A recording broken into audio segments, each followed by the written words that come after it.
You know, in the 1930s, a war erupted in the heart of South America that most people have completely forgotten, but they shouldn't have. Because the Chaco War wasn't just some border dispute. It was a brutal story of a total underdog, a real David versus Goliath. But even more than that, it's the incredible story of how one man's brilliant mind became the single most decisive weapon on the battlefield. Just look at this place. The stage for this conflict was the Gran Chaco, and the soldiers who fought there had a name for it, El Infierno Verde, the Green Hell. It was this massive, thorny, waterless wasteland where the environment itself was the deadliest enemy. Seriously, more men died from thirst, disease, and just sheer exhaustion than from enemy fire. This place was designed to break an army before it even fired a shot. And for one side, the war really did look impossible. You had tiny, dirt-poor Paraguay going up against Bolivia, a nation that was bigger, richer, and just armed to the teeth with the latest European weapons. On paper, this wasn't supposed to be a war. It was supposed to be a rout. I mean, just look at this breakdown. Using what's called the dime model, that's diplomatic, informational, military, and economic power, it's not even close. Bolivia has the advantage in pretty much every single category. Bigger army, more money, better international standing. So if you were a betting person back then, you'd put all your money on Bolivia, no question. But here's the thing about warfare. It's not always about the numbers on a spreadsheet. Sometimes it all comes down to the commanders. And this war was really a duel between two generals, two men with completely opposite ideas about how a war should be fought. And here they are. On your left, you have Paraguay's José Félix Estigarribia. He's quiet, he's an intellectual, a real student of modern military theory.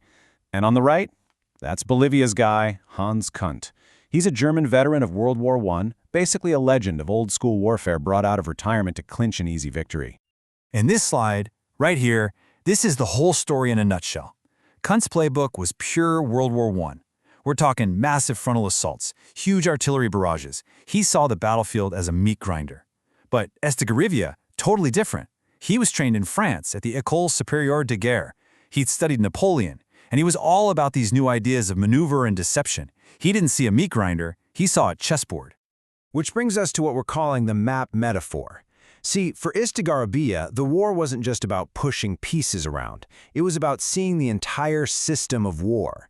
He knew that in the Green Hell, an army's biggest weakness wasn't an exposed flank. No, it was its water canteen. Its most vulnerable point wasn't a fortress. It was that long, fragile supply line snaking back through the jungle. And if you want to know what he was thinking, just listen to the man himself. While Kunt was obsessed with capturing bits of land, geographic objectives, Estigarribia had his eyes on a much bigger prize, the complete destruction of the enemy's will to fight. He wasn't trying to win a battle, he was trying to break the entire Bolivian army. All right, so theory is one thing, but now it's time to put it to the test. And the first real clash of these two philosophies happened at a little fortified outpost in the middle of nowhere called Boquerón. And this is where Estigarribia's ideas went from the classroom to the battlefield. So, take a look at this map. The Bolivians are dug in at the fort, and they're just waiting for that classic head-on World War I style assault. But that's not what happened, not even close. See, Estigarribia, even though he had fewer men overall, used incredible speed and surprise, what military folks call tempo, to hit them from all sides, surround them, and cut them off before they even knew what was happening. And right here, he develops what became his signature move, the Boquerón method. It's a brutally effective playbook. Step 1, move so fast you outnumber them where it counts. Step 2, wrap your forces around them like a snake. Step 3, and this is the killer blow in the Chaco, cut off their water. Then, instead of wasting his own men's lives, he just sits back and lets thirst and starvation win the battle for him. And this strategy just perfectly exploited Bolivia's biggest weakness, which, it turns out, wasn't on the battlefield at all. It was in their own headquarters. Time and again, Bolivian officers in these traps would radio back, begging for permission to retreat. But the generals back in the capital, terrified of the political fallout of giving up ground, ordered them to fight to the last man. They were sacrificing their own soldiers for headlines. So Boquerón was just the opening act. After that victory, the momentum totally shifts. Estigarribia goes on the attack, and he's about to unleash a series of maneuvers so brilliant that military historians now look at them as a preview of the blitzkrieg tactics of World War II. And you got to understand, this is a huge deal. This isn't just one battle winning a war. This is the moment the entire conflict transforms. It stops being a bloody, static slugfest and becomes this masterclass in speed, encirclement, and psychological warfare, the kind of thing that would define the next world war. And this right here is his masterpiece, the Battle of Campo Villa. Look at this map.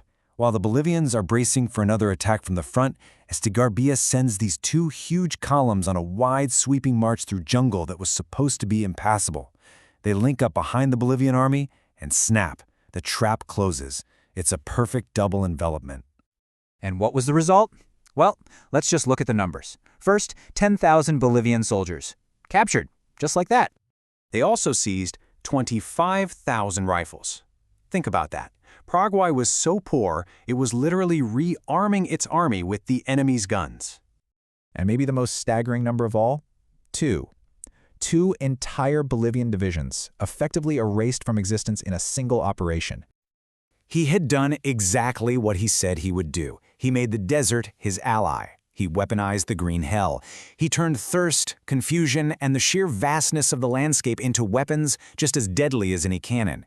He wasn't just fighting in the terrain, he was conducting it like a symphony of destruction. So, the big question is, how? How did a general from this tiny, overlooked nation come up with a vision of warfare that was years, even decades ahead of his time? What was his secret? But when you really dig into it, the sources show it boils down to this incredible combination of 3 things. First, he had a world-class education that gave him the theoretical tools. Second, he knew the Chaco inside and out, not from a map, but because he'd actually walked it. He called it battlefield circulation. And finally, and maybe most importantly, he just had the guts, the intellectual courage, to throw the old rulebook out the window and do something completely new. In the end, the whole story of the Chaco War really just proves one timeless truth. Sure, tanks and planes and money are important, but as the analysis here concludes, they are no match for a brilliant mind. That is, and always has been, the single most decisive weapon in war. And that's where I want to leave you today. Because it makes you wonder, right? In our modern age of artificial intelligence, killer drones, and cyber warfare, does the lesson of General Estigarribia still hold true? Is the creative, adaptable, and sometimes ruthless human mind still the ultimate weapon? Or is its reign finally coming to an end? Something to think about.